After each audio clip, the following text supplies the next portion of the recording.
Hey everybody, I'm Rick Beato. In today's episode, I get to talk with Mike Mills, founding member and bassist for R.E.M.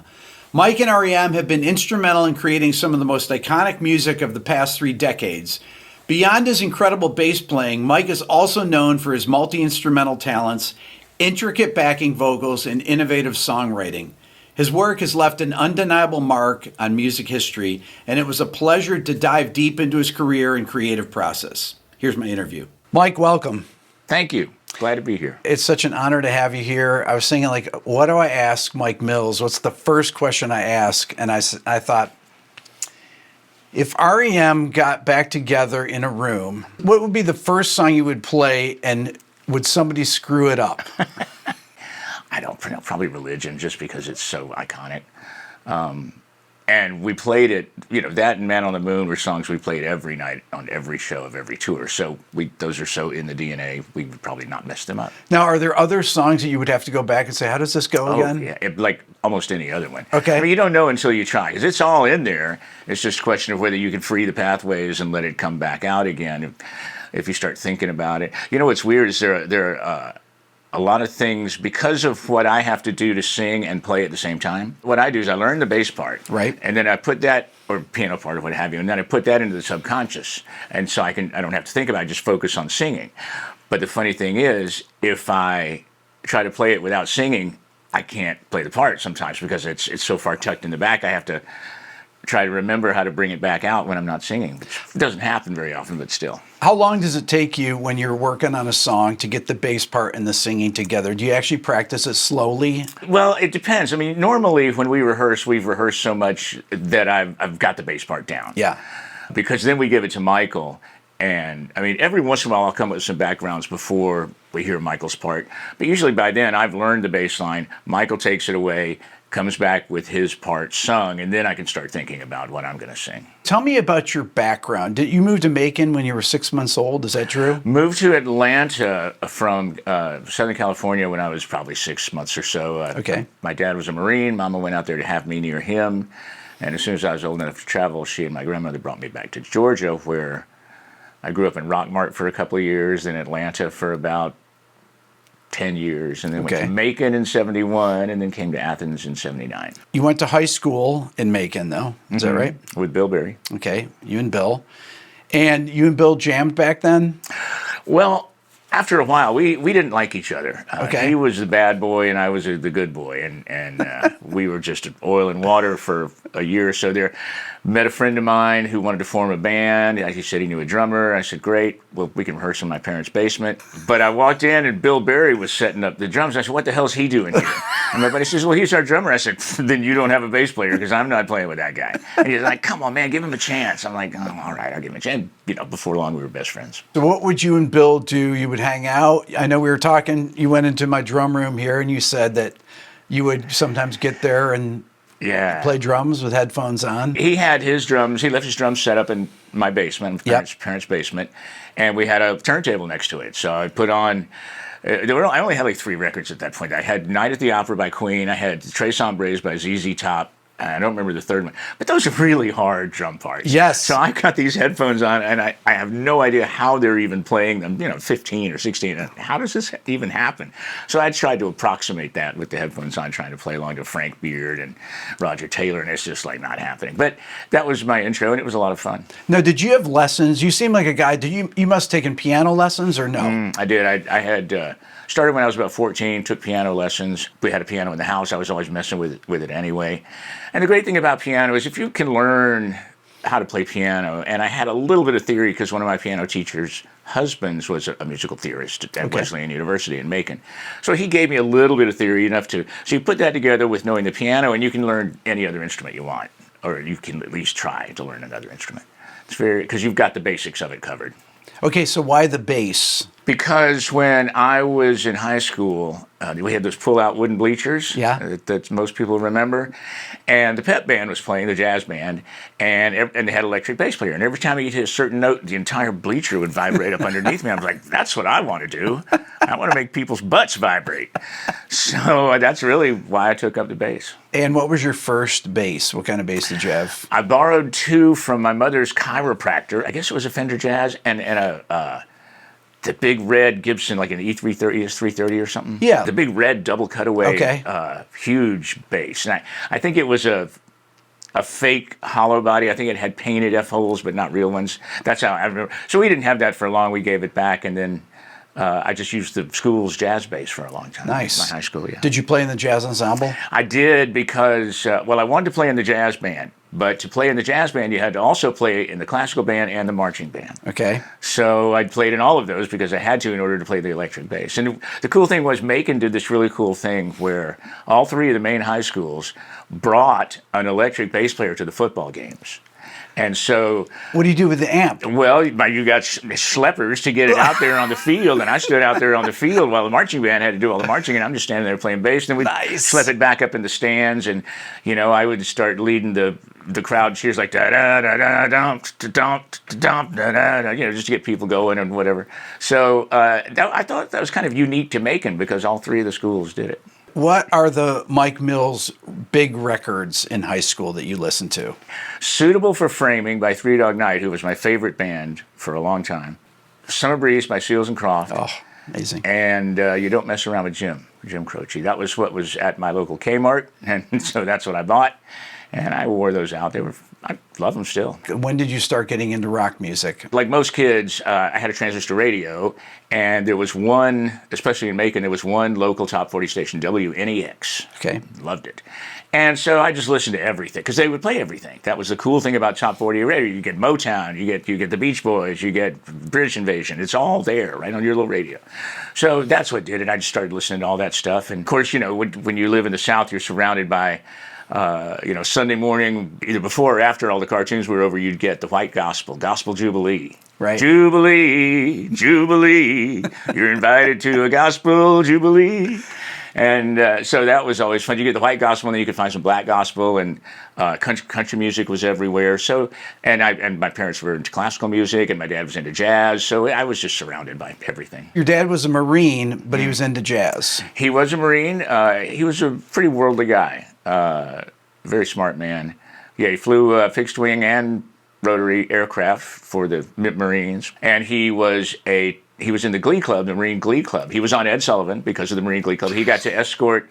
They all four escorted Miss America candidates at the pageant somewhere, and he was a dramatic tenor. He was the lead tenor in the Charlotte Church choirs and all that sort of stuff. Still, so he was. I got a little bit of voice from him, but not much. And your mom, did she play piano or anything? Piano, taught herself acoustic guitar, taught the kids in the neighborhood acoustic guitar. She played the recorder a little bit. She was a very curious woman. She loved to explore things. You guys all ended up at UGA eventually. Tell me about how the formation of the band happened and your memories of that.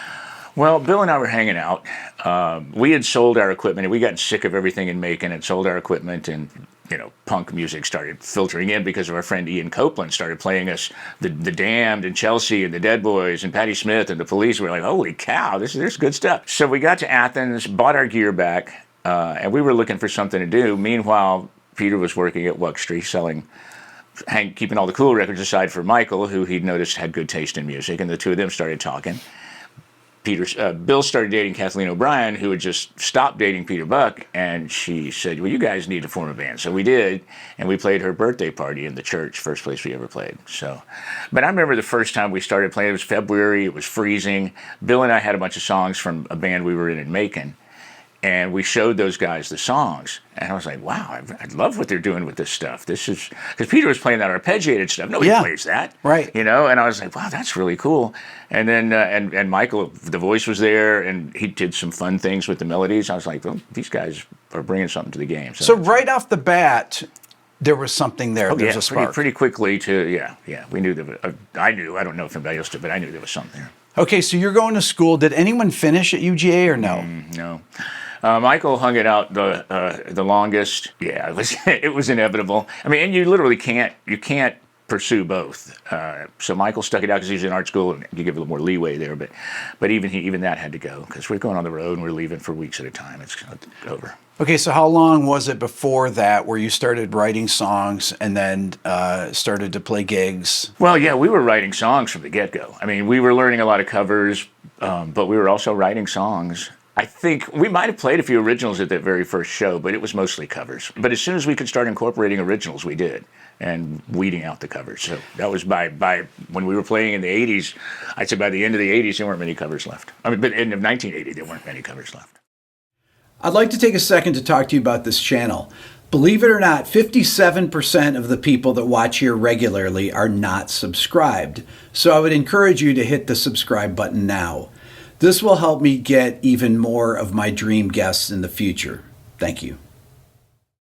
So how does an R.E.M. song get created? Is it a music track first and then Michael writes the lyrics with Almost a melody? 100%, yeah. Peter and Bill and I would be sitting around and one of us would start an idea. There was some band playing upstairs over the Chapter 3 records in Athens. And I was downstairs, I didn't feel like dealing with it. And I had an unplugged in electric guitar. So I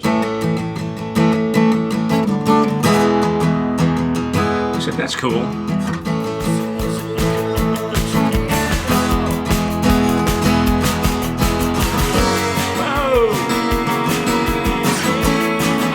Double whoa.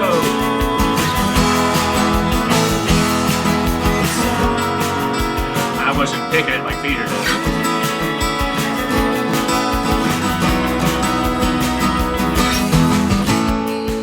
Because back then we were just together all the time. Sure. Later, you know, when you're apart, you finish the song on your own and bring it in. But back then we just started saying something, okay, and then I'd go, yeah, great, B flat here, you know, and so it was this great collaborative process of us throwing songs together, and you know, sometimes Michael was around, sometimes he wasn't, and then we'd make a cassette and give it to Michael, and he'd listen to it and start putting lyrics and melody down. And then would he say, okay, I've got something now, check this out, and he would sing along with the cassette, or what would you do? We'd go to our rehearsal space, such as it was, and he would show us what he had. What was that rehearsal space like?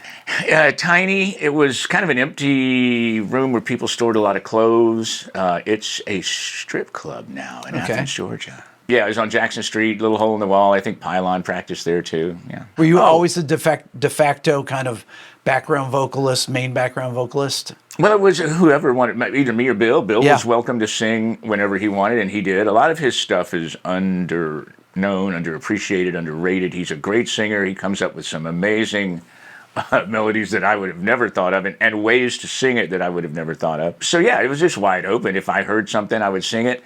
Sometimes Michael had ideas. Hey, would you do this along, you know, underneath me? So yeah, it's just whatever felt right. We were so wide open with anything for the longest time that was the whole fun of it. If you had an idea, bang, you used it, and they turned out to be pretty good. Tell me about the association with Ian Copeland. How did that happen? The Paragon Agency was one of the biggest booking agencies in the Southeast. They did all of the Southern rock. They had a big R&B section. Peebo Bryson was on it. Rogers Reddy, Otis's brother, ran the R&B section. And Bill Berry and I moved in. We got out from under our parents, moved in next door to Paragon. Bill got a job at Paragon as a gopher. So Alex Hodges, the head of Paragon, he saw this new music coming in. He says, we don't have anybody here who understands that. He's finally somebody that knows this stuff. And I don't know if it was Buck Williams that found him or somebody found Ian Copeland because he was managing bands over in London. Yep. I think Stewart was in Curved Air at the time. So Ian was up on this sort of stuff. So they hired Ian. Bill and I immediately like this wonderful, intelligent, handsome, exotic man became like my brother crush. And same for Bill for many, many years. And he was just so worldly and sophisticated, knew everything that we didn't know. And it was really great. And he's the guy who started playing us The Damned and Chelsea and the Dead Boys and all that stuff. And he was a major, major influence on my life, on Bill's life, and on R.E.M. for a long time. Just for people that don't know, Ian, Miles, Stewart, all three brothers. Yep. Kind of different areas of the music business. Right. Do you know about the naming of their projects? Okay, so their father, Miles Sr., was a spook. He was in the OSS as it transitioned into the CIA. He was just a spy. I mean, I don't know exactly what he did. He's written a book about it. It's worth reading.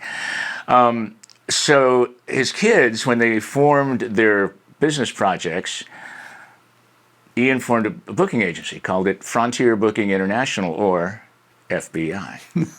Miles formed a record label. He called it the International Record Syndicate, or IRS. Right. Stewart formed a band. He called it the police. So they made these projects named after government agencies in honor of their father being a CIA guy. R.E.M. gets signed to IRS Records. What was IRS Records at the time? It was fine. It was exactly what we needed. They agreed to, we don't want advances. We'll pay for everything, and we don't need any money from you except you pay for the studio time. We'll take care of everything else. And we insisted on complete control. Okay, you guys insisted on Oh, it. absolutely. Okay, yeah. Yeah, even from it. I mean, Peter was a historian even before we started, and I'd read a pretty good bit about it, and we knew what we didn't want. Right. And we knew that if we were going to do this, we were going to trust our taste, not somebody else's. So IRS was okay with that for the most part. They tried to do a little sneaky something on us when we recorded Murmur. Peter and I got the mixes back, and we listened to Radio for Europe. We said, what? He had called Jay Boberg, who I love, great guy, did a great job for us. But he had called. They were so scared they wanted something contemporary. It had to sound present now, which is exactly what we were trying to avoid. Right. And so he had Don Dixon put that 80s snare sound on it. Okay. And that gated thing. And Peter and I said, this is fucking awful. So we called Don. I said, Don, what the hell is this? He goes, well, I kind of got squeezed by okay, so we're coming back for the remix. So we went back up and remixed 2 or 3 songs. Even now when I listen to Radio Free Europe off Murmur, though, I still hear that fucking that gated snare that drives me crazy. We got rid of most of it, but it's still there. Well, it's funny because I don't notice it. It is what the song is, and those things. It's kind of like the I forgot what I hate about it kind of thing. Yeah, of course. And it's minor. It's I only hear it because I knew what was there before that. So you worked with a lot of different producers over the years. So you had Don Dixon, you had Mitch Easter, you had Joe Boyd, you had Scott Litt. I always got the impression that you guys kind of knew what you wanted. We knew what we didn't want. That was more of our work ethic. Okay. We didn't want anything that could peg this record as sounding in the year that it was made. Okay. Every record we make, we wanted to be able to play it 20 years later and go, well, gee, that could have been made yesterday. So that is something we strenuously avoided. And what would some of those things be? The gated snare sound, Yep. the certain reverbs. You would never find a DX7 in any of our So natural studios. Instruments. Natural instruments for the most part, but fun ones like Casios, the really cool things we would play. Yeah. But the defaults on hits, the things that you recognize from the early 80s, we were just like, we want none of that. When we got signed to IRS, they agreed to put out the EP, which we did. And they were looking for producers for the first record, Murmur. And we wanted Mitch Easter. And they said, well, this guy Stephen Hague, he makes hits, he's great. So we're like, no, they sound exactly like we don't want to sound. We said, okay, here's what we'll do. We'll record a song with both those guys, and we'll see how we are. So we went in with Stephen Hague, recorded Catapult, played it at least 50 times because Bill sped it up the tiniest little bit in the chorus, which is what you're supposed to do. Right. Stephen couldn't handle it. So we spent so much time working on that song that we didn't have time to do anything else to it. So he took it away and he put some of those god-awful synths on there. And then he put this echo on Catapult, pult. We got that back. He said, you must be high. And then we did Pilgrimage with Mitch Easter. And that's the version that's on the record. Okay. So and we played them for IRS. We said, any questions? And they were like, no, you guys are right. Were you guys pretty much in complete agreement on these things? Was any one guy, I kind of like that? No. There was we were pretty unanimous on just about everything for a long time. Wow. Yeah, I mean, there are always some disagreements, but no, as far as producers and as far as avoiding sounds and things like that, no, it's like, again, knowing what you don't want is really a helpful starting point. Okay, so R.E.M. songs on records, beginning with Murmur, let's say, no click tracks or anything like that, right? I don't believe so, no. If you were to give me a percentage of songs that were recorded with click tracks over your entire catalog. Probably, it's hard to say, maybe half, maybe less than half. Okay. Because there were so many times when you did want it just in case you wanted to be able to do things with it later. When you start getting into Pro Tools and you have the ability to move things around. Then, and by that point, we were good enough to play with the click track and not make it sound like a... Yeah. But mostly we tried to avoid it. Yeah. So I'd say probably less than half of them altogether. Now, early mixing of records, would you guys be on the console when the mixes were happening, or would you not be at mixes? We would usually be at mixes. Okay. We were pretty quality control oriented even then. Okay. Sometimes not. Sometimes after dinner, I'd go in. I was always like the studio rat. The producer and I would go in after dinner. Everybody else would go off and do things, and I'd sit there with the guy. That's when I would add some fun things to the record, like some cool backgrounds, some cool fun sounds, because we're just in there goofing off and trying things. So I learned a lot from the producers doing that. But as far as mixes, yeah, we were all there. We knew the importance of those. So. What would you go listening to check it? The car? Eventually the car. Yeah, Okay. You have to end up in the car at some point. Everybody had the R-tones, the little like AM speakers, and they had the big giant ones, which were the least useful but the most fun. And then you had the whatever bookcase speakers everybody was using at the time. But ultimately, you had to listen to it in the car. Okay, and it had to be a car that you knew what it sounded like. Okay, and what car would that be? Sometimes we didn't have one, but usually it was either mine or Bill's. Okay. Because we had some pretty cool cars back in those days. Okay, would there be disagreements about mixes? Oh, yeah. Mixes, they got harder as time went along. And generally, they were reasonably easy, but that was probably the source of the most friction in the band historically. And most of ours were probably, it's like Joe Boyd said, he said, I can't mix these guys. They want to turn everything down. Everybody wants their own part turned down. He said, I don't know what to do with this. Most of it wasn't like, hey, my part's not loud enough, turn me up. But, everybody has opinions about mixes, and it's the hardest part of the process as far as I'm concerned. Okay, what is your best bass sound on a record?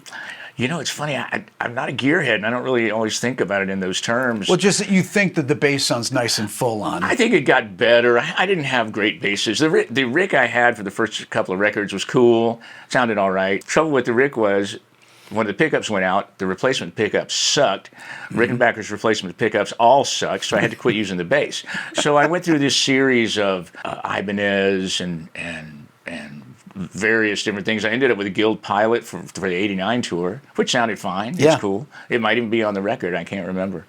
But then I said, finally, I had to break down. I didn't want to play a P-bass because everybody played one. But then I said, you know what? There's a reason everybody plays one. They're the best basses, especially for you're trying to play bigger halls. You've got to have bass that'll fill up that space. So. Okay, and what would your amp rig be typically back then? I used a Mesa Boogie for a long time. Okay.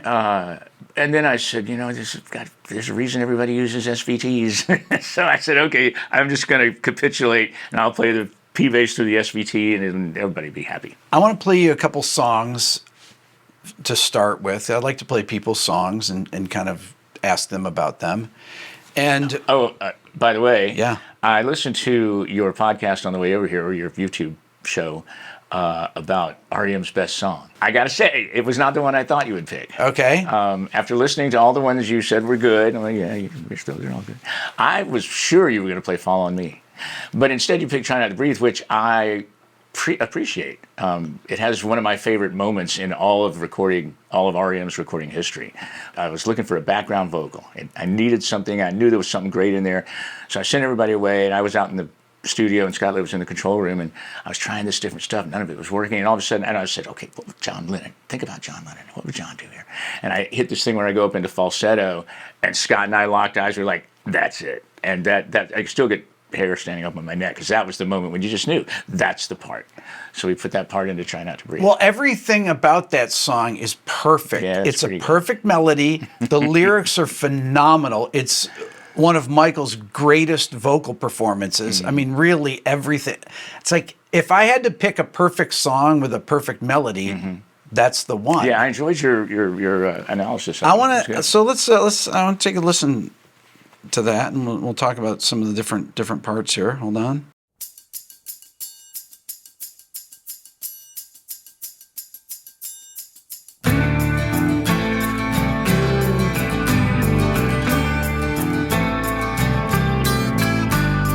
Try not to breathe, I can hold my head still with my hands at my knees.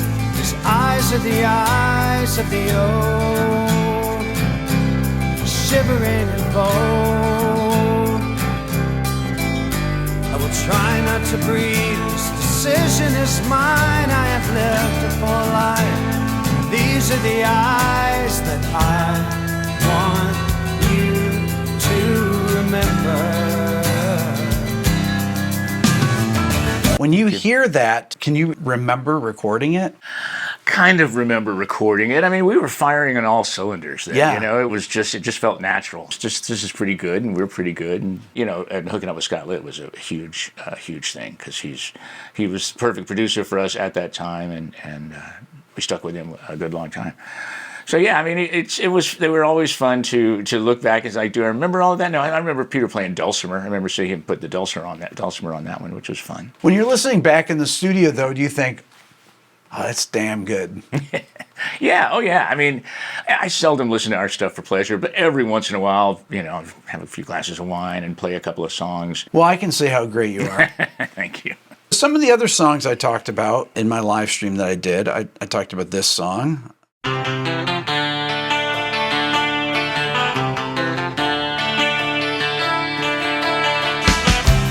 Never called, waited for your call. These rivers of suggestion.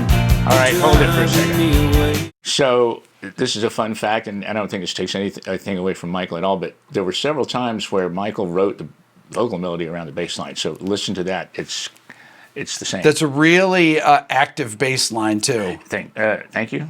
No, it's a really interesting bass line. Well, I have to keep myself amused, but Michael sort of followed the bass a little bit on that. Let's see. The trees were bent, the cities wash away, the city on the river. There's a girl without a dream. I'm sorry.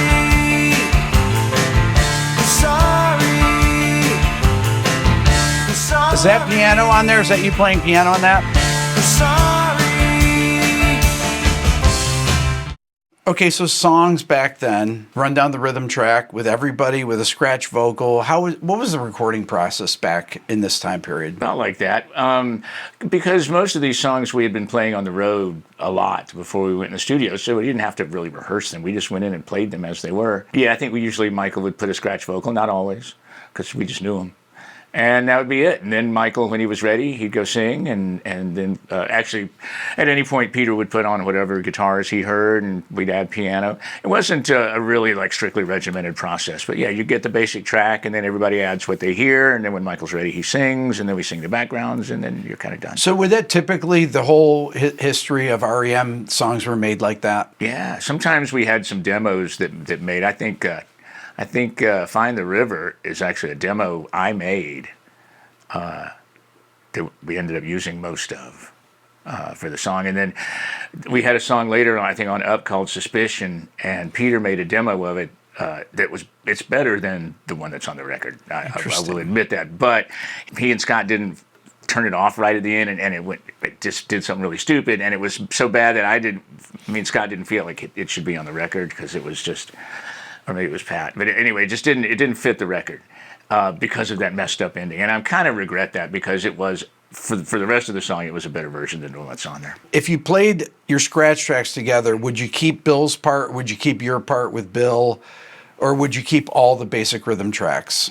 Oh, yeah. We seldom replaced anything. Because the whole point was to play it live. Because you get something when you... And it didn't take us many takes either, because, as I say, we'd been playing it on the road. We knew the songs. We'd go in there and usually have it by the second take. Would Michael typically sing his vocals in the control room? Or would he like to do them when no one was there? What would his process be?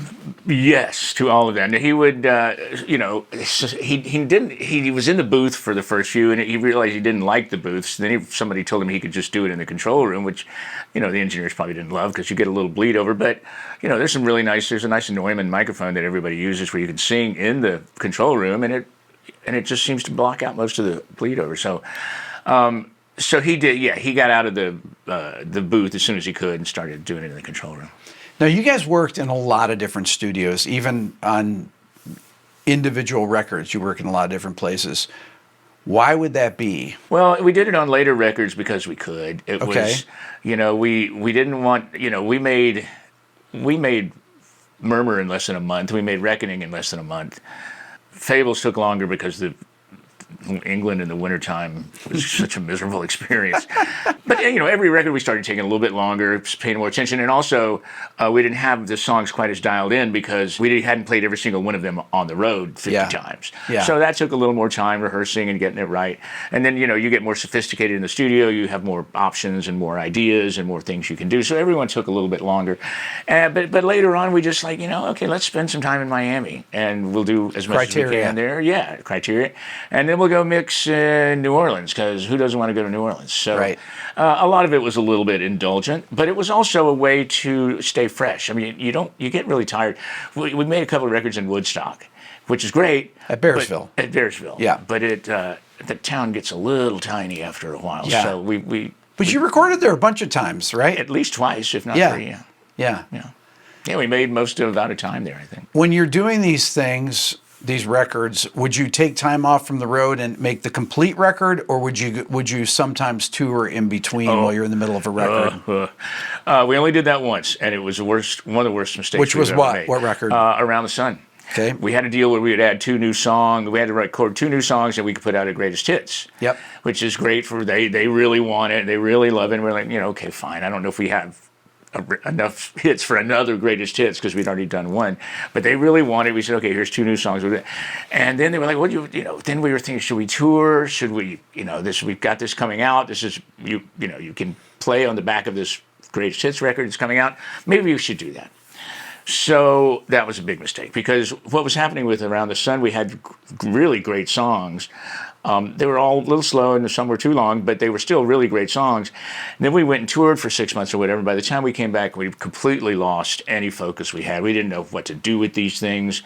We kept trying all this stuff, adding more stuff, and it just got worse and worse. And so poor Pat McCarthy, he had such a hard thing to deal with because we had no focus. We had no idea of what to do. And so it's a very unfocused record, I think. But the songs are good because there's a live record from Dublin that came out not long after that, and we do a lot of those songs, and they sound fantastic. So it was just, it's not on Pat McCarthy, it's on us, and we just lost our groove. Okay, so how long would a record typically take? Were the early records really fast, like 2 weeks or something? 3 to 4 weeks for the first few. Yeah, and that's including mixing. Yeah, yeah, because there wasn't that much to it. It was they're 5 or 6 tracks, mix them, put the sounds on it, and you're done. And we didn't have so much knowledge that we were questioning everything they did. Mitch and Don, we trusted them, and it sounded good to us, so we went with it. I think it's hard for people to imagine that these songs, that they're thought about, right? Do you imagine them, you create them, then you have to go in the recording studio, and then people listen to them for decades, and then they just can't imagine that these songs never existed. But there's always a time when the tape is empty, or the idea just comes to whoever it is in the band, and then the songs are put together, and eventually they're memorialized on tape and mixed. But every song starts out with this blank idea. And they could all go in so many different directions. You hear a song and you go, well, this is absolutely the perfect version. There's nothing that could have been, but you don't know that. You could have tried a completely different piano part that might have been as good or better.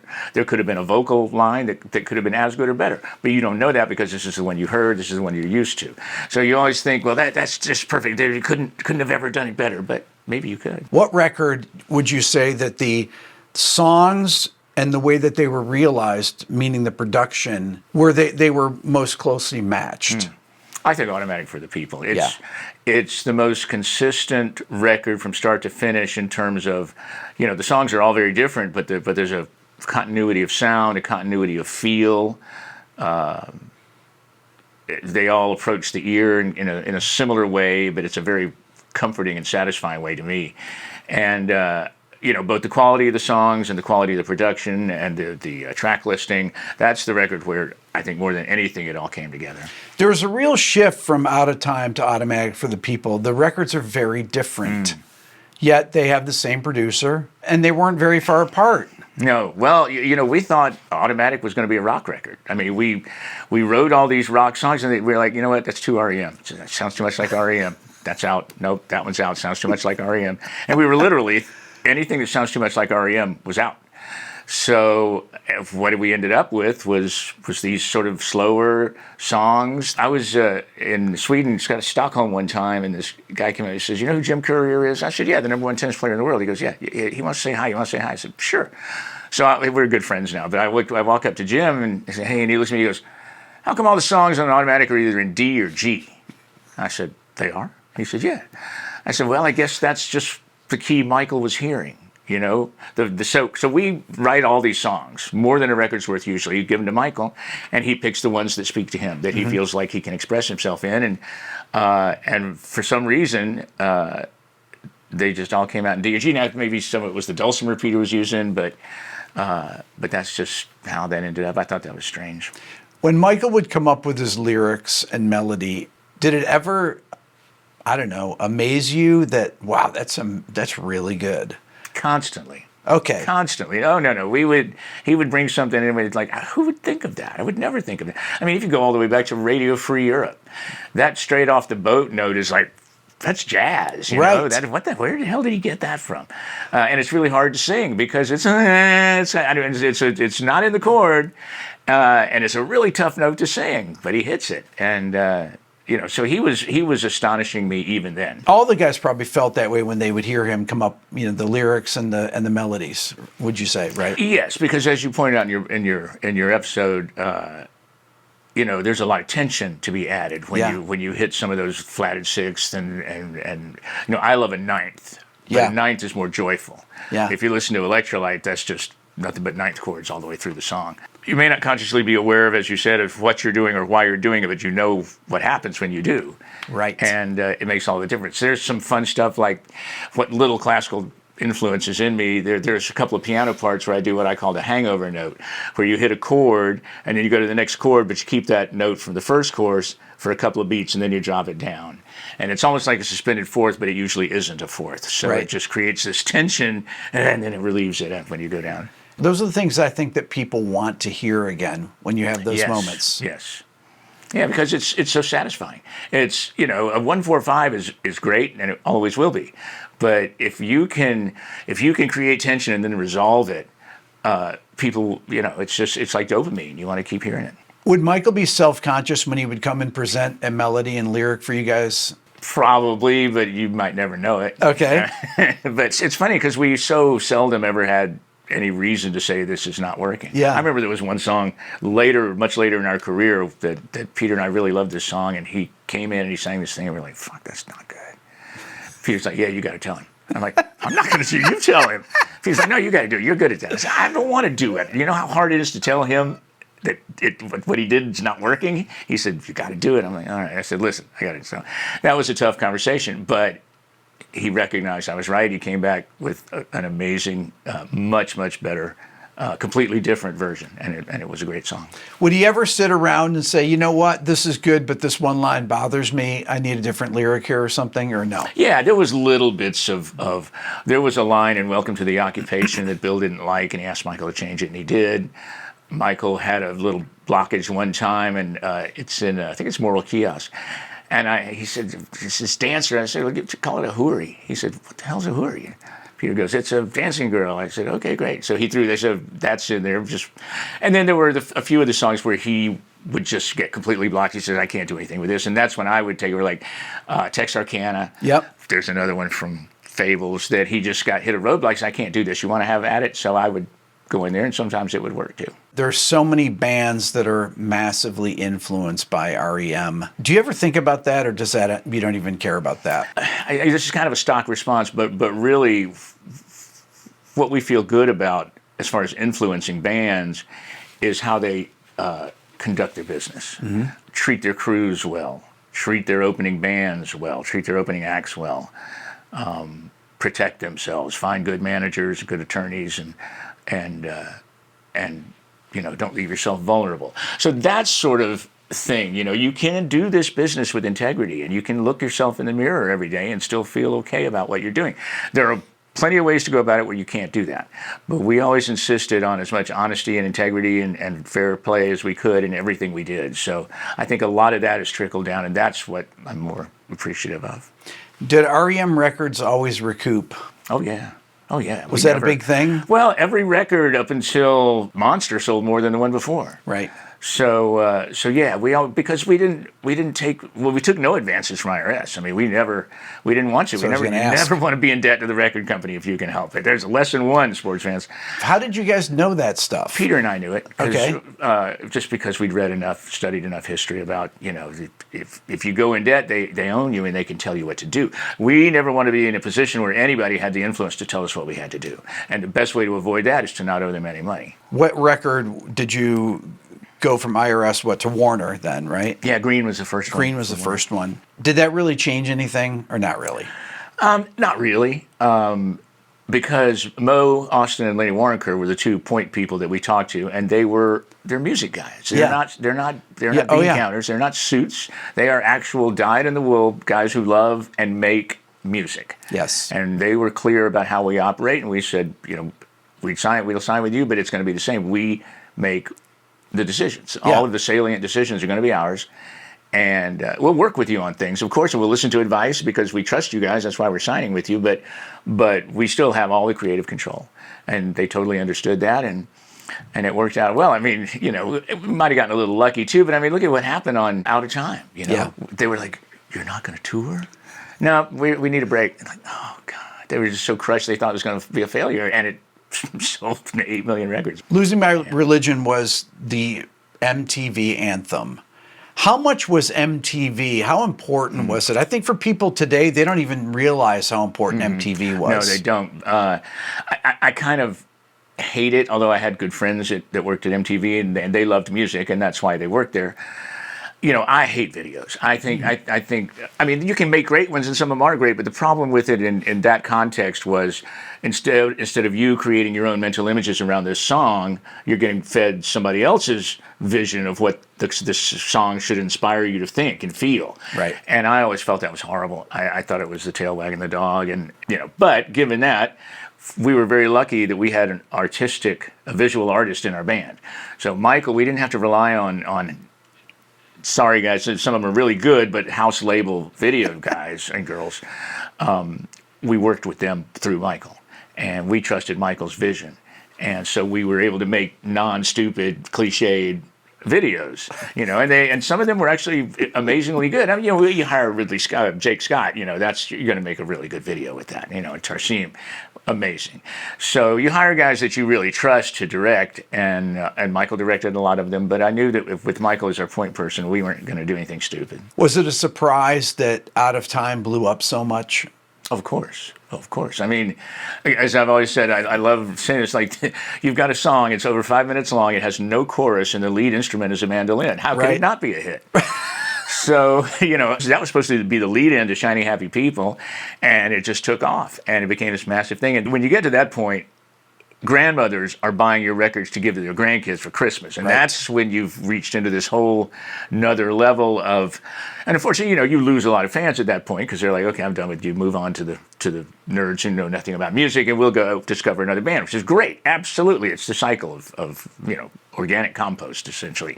So yeah, it changes the crowd that's out there. It changes a lot of how your music is perceived and by whom. Yep. But it's good. I mean, you have to be willing to deal with the career arc, which goes up and then eventually goes down, and you got to ride it both ways. So would you say that your career up until Out of Time, that's kind of one part of your career, and then there's really honestly the superstardom part that started with Out of Time?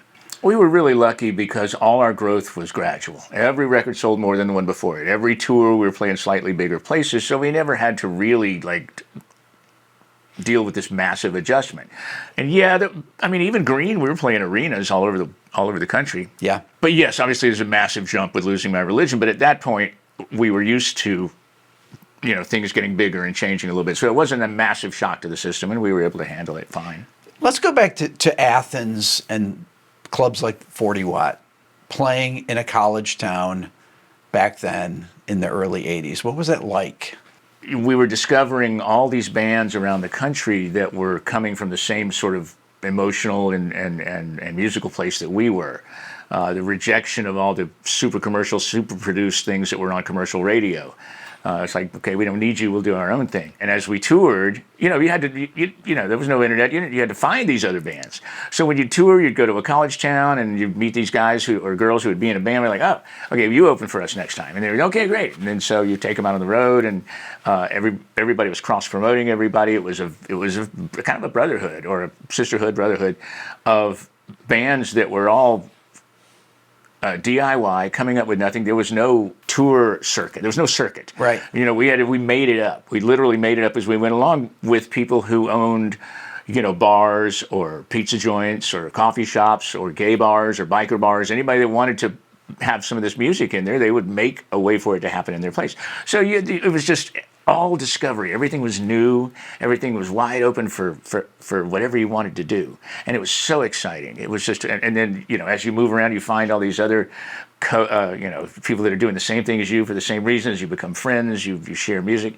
It was an incredibly heady time. And then, of course, college radio was very tied in with all of that, especially us, but with all of those bands. You could go, if you could get your single played in a college radio town, you'd get 100 people at your show. And Yeah. next time you get 300. It's hard to imagine without the internet and without cell phones and all these things, advancing gigs, traveling around in a van, advancing your show on a payphone or whatever, you know, like calling it, like, where's the club? And you got to read a map and things like that, right? These are things that young kids that play, they could never even imagine that world, Yeah. but that was the world. Well, it was the world, and the fact that you had to work at it to get to it made it more satisfying. You know, opening your phone and it literally tells you where you can't go left, and then, you know, it's like, okay, that's great, very helpful. I did it on the way here. But back then it was so much more fun to have, okay, you got your guy driving, you got your guy reading the map over here, saying, okay, here's where you got to go, and then, okay, in 30 minutes we got to stop and call the club, make sure they're going to be open, you know, so you have to find a payphone and check in. It was super fun because you were involved with everything. Your manager might be back home on his phone, fax machine maybe. There was a lot of faxing going on. So, you know, because you had to be involved, it just made it a little more exciting. Okay, who drove the van typically? Anybody but Michael. Okay, That was sort of just universally agreed upon. because you wanted to get there or what? Yeah, I mean, he's a very focused individual on many things. Yeah. And you know, I would get in a car with him now, but there was just no need for it. Yeah. You know, Peter and Bill and I all liked driving. We wanted to drive. We were better at it. We're safer. It was a thing to do. And when did you have crew people? How far into your, right from the beginning? As I recall, we had a sound guy go with us as much. Yeah, well, you would usually take a sound guy even very early on, but not always. No, because when we would tour, we would take our former manager would most often go out with us, and he would take the door, but you used the house sound guy. And then at some point later, when we could, we'd take the sound guy with us, just so you could get some kind of consistency of sound and not have to worry about that. And then it was pretty early on, and we got a couple of guys. One was an LD, and one was the humper and stage manager, and that was great. That's big time. They had their own van, and they would advance the gig and things like that. So. And as far as when a record would come out, there would be a certain cycle, like there'd 3-month advance before the record to do whatever kind of press you're going to do. And if there was a single that goes to college radio, they would put that out first. And you could go out and play songs that weren't released yet. I mean, none of the things you can do today. You know, the internet and the smartphone, you know, they've changed the world in some ways for the better and in some ways for the absolute worst. So. But it's nothing you can do about it. It's just the way it is, you know, and trying to get unreleased, you know, when you're making a record, trying to keep the mixtapes from getting leaked. Yeah. You know, we'd have to say you cannot play this for other people because they'll steal it and it's going to be out there and you know, and you just don't want that. Or you want to surprise people with the record when it comes out. So. Yeah. Would you know what songs would you play songs that you would be like, wow, that really works well live? Or would playing the song live kind of bring it into focus even more? Oh, yeah. There are several songs that I wish we'd played live before we recorded them. Such as? Walk Unafraid. Okay. I think we all would have made that rock, because live it rocked. It was a big kick-ass rock song. And if we'd played it live a few times, I think we would have known to approach it like that, but we didn't. I mean, it's still cool on the record, but it would have been more exciting if we'd known how better to get a little more aggressive with it. Name me one band that was most influential for the whole band. Oh, I say there were two that we would all agree on, the Gang of Four and the English Beat. That wasn't like growing up being influenced by music. That was opening for them and seeing how they conducted their business and how they went about it on stage and off. Every show of every every tour we did, we were on the side of stage watching those guys do their thing because they were both unbelievably good. I mean, just powerhouse every single night. And we were like, okay, that's how it's done. And we ended up poaching one of them. Jeff Trump became our tour manager. He used to work for the Beat. And I still run into Hugo from Gang of Four. And so those two bands, I think, all four of us really learned a lot from. Musically, though, if I would say musically, what is something that you all four agree upon? There's no real shining star in that equation, but maybe, I mean, Patti Smith comes close. She wasn't the influence on us on me and Bill that she was on Peter and Michael, because we were in Macon, we barely knew about Patti. Sure. But she's someone that we all have worked with and respect and enjoy. Yeah, but there's no one sort of musical influence because we all come from such different directions. That was always my impression, that all four of you had your own unique thing that you contributed, and that's really what made the R.E.M. sound so unique. Mm-hmm, exactly. And the fact that when we wrote songs, they had to be interesting before we ever gave them to Michael. Okay. Musically interesting and worth playing. It's a lot of times, songs are just vehicles for words, and that's fine, but that's not the case with us. We had to write a song that we all enjoyed playing before it ever had any words on it. So when you combine already a good song with what Michael does to things, which is awesome, then you get a really better song. Okay, and how long would it take you to work these things out typically? Would somebody come in with one idea and say, hey, I've got this idea, check this out, or would you jam a lot and come up with ideas together? All of the above. Okay. Sometimes somebody would come in with a complete song, or most of a complete song. If Peter would come in with that, I just have to come up with a bass line, and Bill come up with a drum thing, and there you go. But a lot of it, we'd have ideas. Somebody would bring in half an idea. I'd bring in like a chorus, and I'd say, Peter, we need a verse, and a lot of that went on. And then there was also a lot of just making noise. What's something that came out of a jam? What's a song that came out of a jam? I'm trying to remember if Orange Crush came out of a jam. Peter had that guitar thing. I don't know if he brought it in or if he just started doing it in rehearsal, but it was so spare that I could do anything with it on the bass. I could take that song in many different directions, which is always a fun thing to do as a bass player. So I think that one might have come a little bit out of a jam. Little America didn't take long. It took as long to write as it did to play. I think that came out of nowhere. And sound checks, is that another place that you would come up with ideas, or not typically? Sometimes, yeah. Especially later, because New Adventures in Hi-Fi, a bunch of that was recorded at sound checks. Peter's like, look, we're touring the world. We got long sound checks every day. Let's put them to some use. And so we did a lot of that stuff, and that was useful for that tour. But mostly sound checks, you kind of want to just get up there and get off and go eat some dinner. Is there even an R.E.M. that you could even imagine being around today, like starting from scratch? Sure. I mean, why not? There are a lot of people coming up with really great original ideas. Songwriting is getting harder because, with every 10 songs that are written, that's 10 less songs that are around to be written. So, that's why you move into a genre like hip hop, which opens up a whole new set of doors for how to write a song or make a record. Is there an R.E.M. sitting in their bedroom, playing guitar right now? Probably, or something similar. I know, it's just how they're going to make a career is a very different thing. So much music has been invented, and you guys were part of that invention of a particular genre of music or your own style. And that's been done. So it's harder to be original. Yes. Because you guys were inventing this language at the time. Somebody asked me to describe the Beatles in 5 words. I said, they wrote all the songs. Because it's like, you write something, it's like, well, that's a Beatles song. It is much harder, I think, to be a rock and roll person or band now because it's just harder to come up with something that is original or new or different. But the thing is, people do. They still do. Yeah. It's still happening. Even like when Ian Copeland was amazing when the Pistols put out their record, Never Mind the Bollocks. And he's like, just when you think it's all done, here's Johnny Lydon singing a pretty vague cunt. He's like, nobody thought of that one before. So you never know. Okay, I want to play a couple other things here.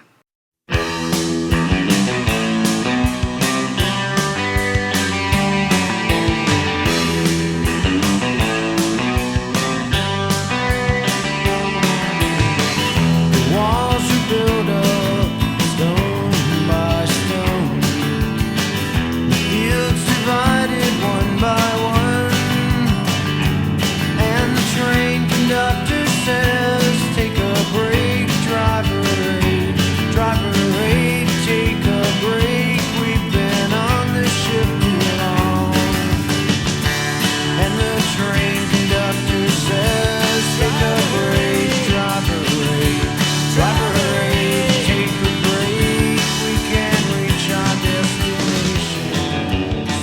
That song has that mournful quality to it. It has those kind of notes that I was talking about in Michael's melody. I don't want to say depressing, but it's mournful sound. Melancholic. Well, melancholy. Well, it's a song about trains, and trains are already wistful and mournful and melancholic. And, E minor is a great sad key. It's not the saddest of all keys. It is not the saddest of all keys, but it is a very good sad key. What is it? C sharp minor? Is that the saddest? D flat minor? D minor, the saddest of all keys. D minor is the saddest. Yeah, at least in Spinal Tap. Oh, that's right. That's where that's from. The saddest of all keys. And they should know. Okay, so I want to play this song too, because this was a...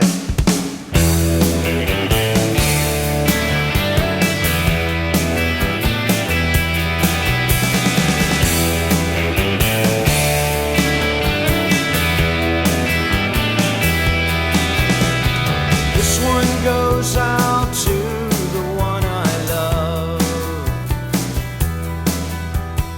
This one goes out to the one I've left behind. A simple prop to occupy my time. This one goes out to the one I love.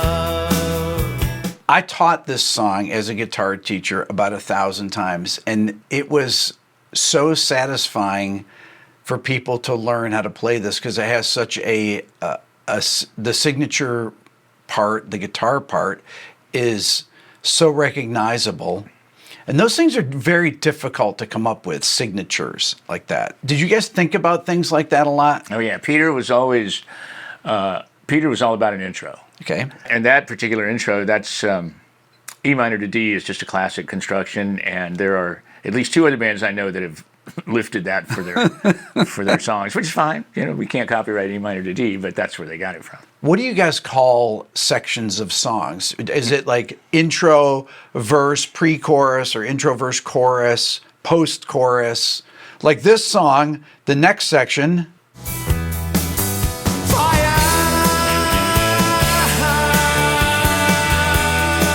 What is this section?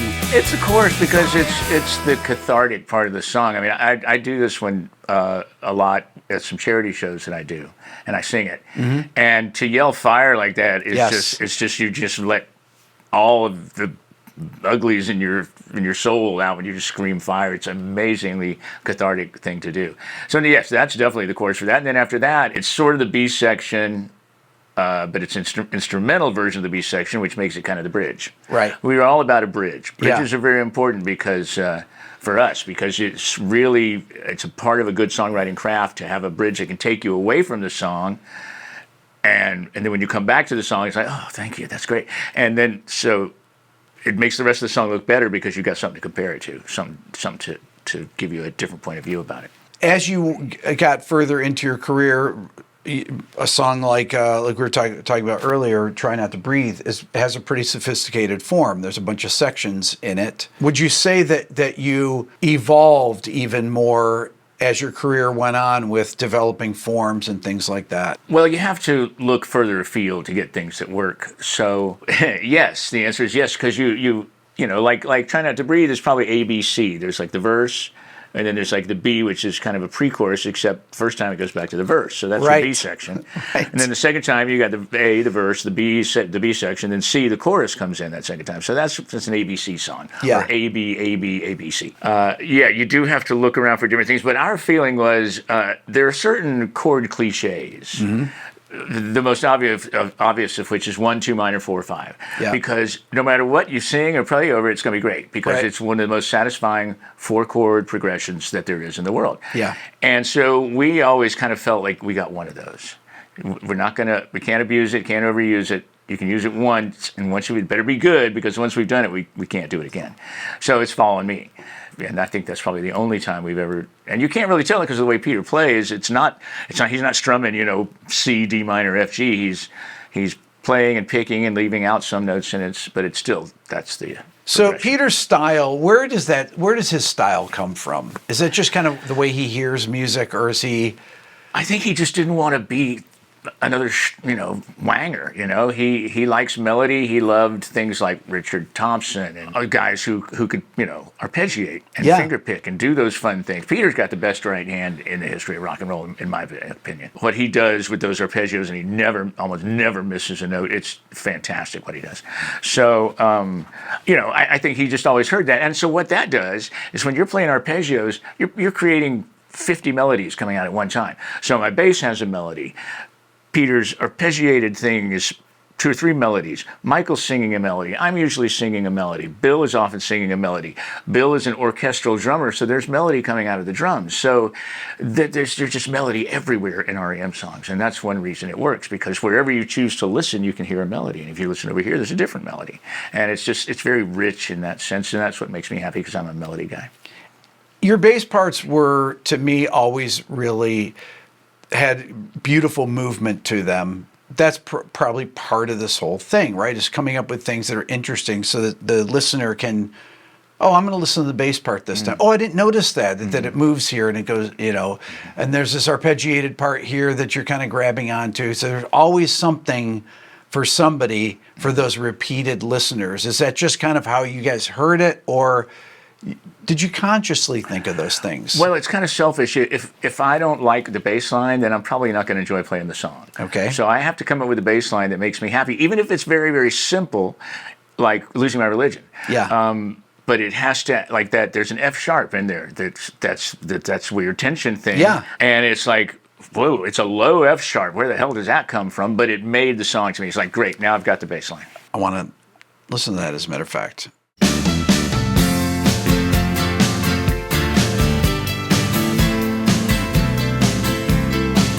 That walking up line there, too, is a start it here and then bring it back down, Yes. and walking, Oh, life is bigger. It's bigger than you are not me. The links that I will go to. I love this. Distance in your eyes. Yeah, the strums. Yeah. That's such a hook, too. Too much. I set it up. That's me in the corner.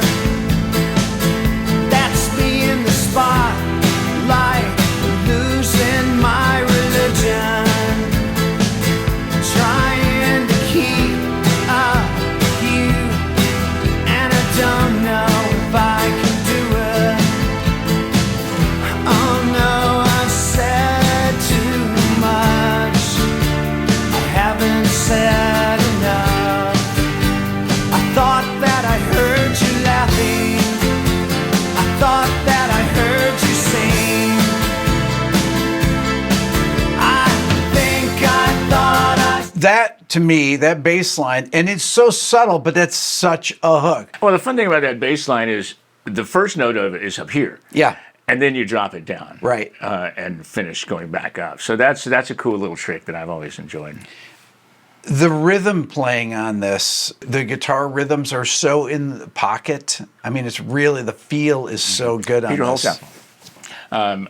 So I figured out the acoustic part to go along with Peter's mandolin, which has some cool chords in the chorus that a lot of people don't hear, but they're there. And I showed it to Peter Holtzapfel, and he plays it on this. Very well played. Yeah, it's very, very well played. But this was a real surprise to you guys, right? That this was such a big hit. Yeah, I mean, who could predict? We knew it was a great song, but, it's supposed to be just a little palate cleanser before you get to Shiny Happy People. Which started out, I just got to tell you, it was not the bubblegum epic that it became. And I wrote the thing on acoustic guitar, and it's almost a little bit spooky, but then Peter did, and I was like, okay, well, that's going that way. And so we just made it a song about kids. I mean, it's for kids. So Shiny Happy People, it's a great song. I'm proud of it. We don't hate it. We did that like Stand as kind of a song for kids. It's really fun to do something that you hope will connect with really young kids. It's cool. When grunge happened, that was a real change in music. But to me, this record and kind of what you were doing in the late 80s was a precursor to that, to music changing away from the kind of the metal music that was going on then towards this more alternative sound. And of course, Kurt Cobain was a massive fan of your band. And we of his, of course. Yes, it's not just. I think he was a fan of your songs. He was a fan of the ethos of the band as well. You know, Kurt was a man of a certain integrity, and he didn't want to compromise his integrity for what some people wanted the band to achieve, shall we say. And, you know, we were really lucky because our growth was so gradual. I mean, if we'd sold 10 million of our first record, I doubt any of us would be alive right now. But we were lucky that all that happened as it did for us. And then by the time Kurt hit that thing where they put out Nirvana, I mean, you know, they put out that first record, and It Smells Like Teen Spirit went kaboom, and all of a sudden he's the voice of a generation before he's even figured out what his voice is necessarily. Right.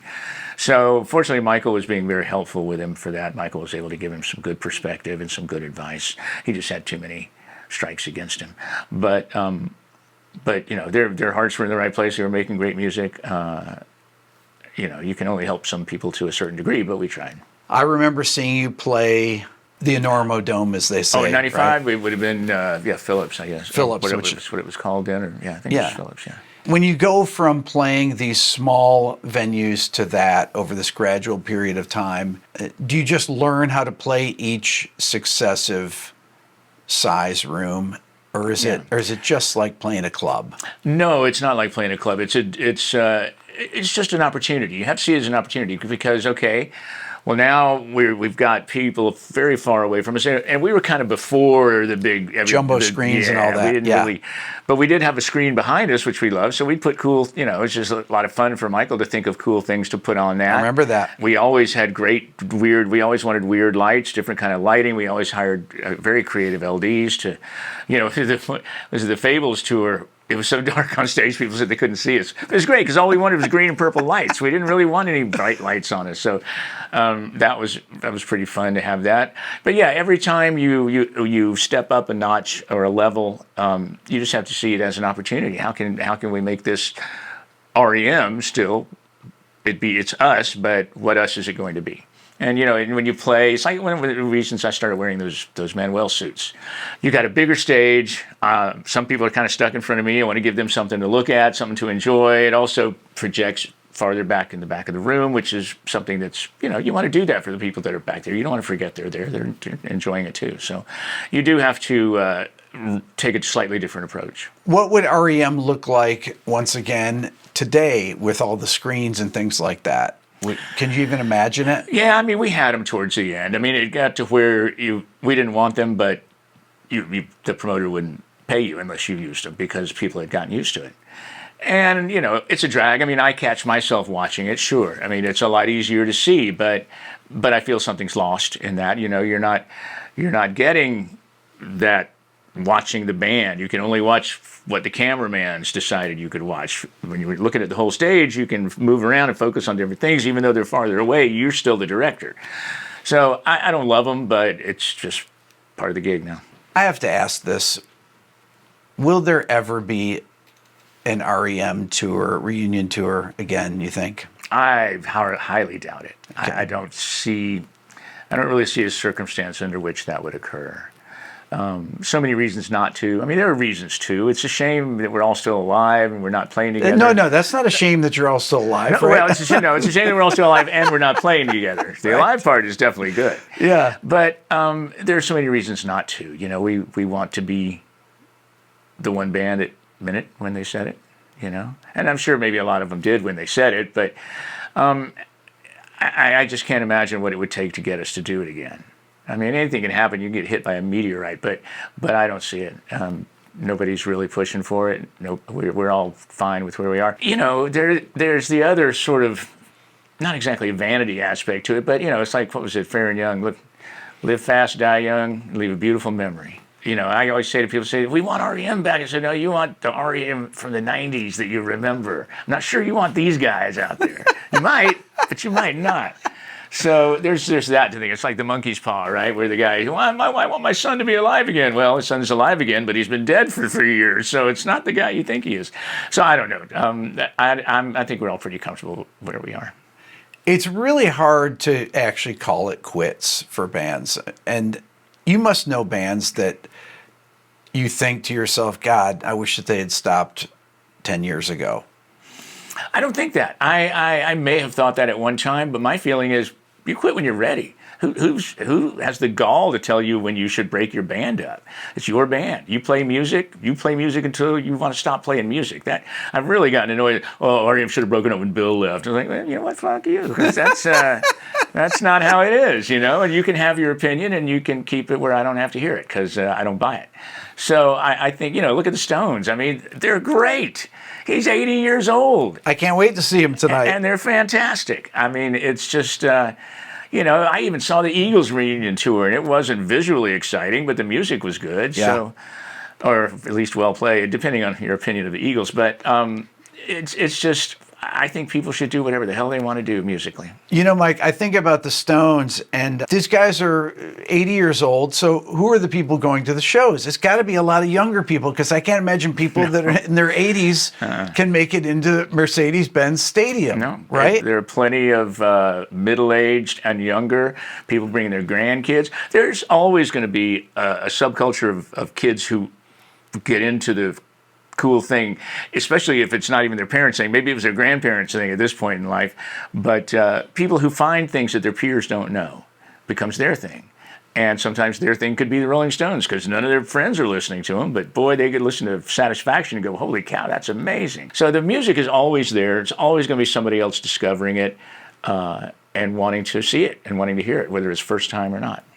Do you find that it's more difficult for younger bands now to really break out? Is there any fault to that, or does it just come back to the fact that all this language has been invented already, that all these songs have been written? That is sort of the question. Yeah. In many ways, are there still songs to be written? Yes, there are. I mean, I've got a little project going with some friends that we've got some songs. We're like, holy cow, this is really good. These songs don't sound like other songs. You know, there's also the long tail, you know, where you got the really huge selling artist up here and then it drops off really quickly to everybody else. But having said that, because of the internet, you can make a living. It's harder to be a superstar, but, you know, if you tour and work hard enough, you can make a living down here in the long tail. You won't be rich, but you can play music and get paid for it. This idea of monoculture, of people all knowing the same music. When Losing My Religion came out, everyone knew that song.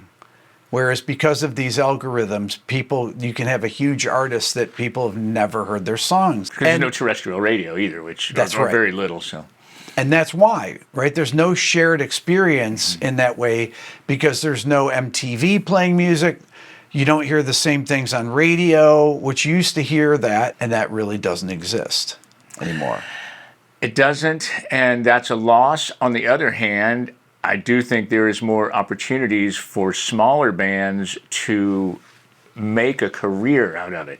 Whereas before, you might get signed, and if you got dropped, well, then your career's over. Right. But now, because of the internet, you can make records cheaper at home. You can get them out to people, Bandcamp and whatever else, you know, and you can start to tour. And as long as you keep your expenses down, you can make money touring.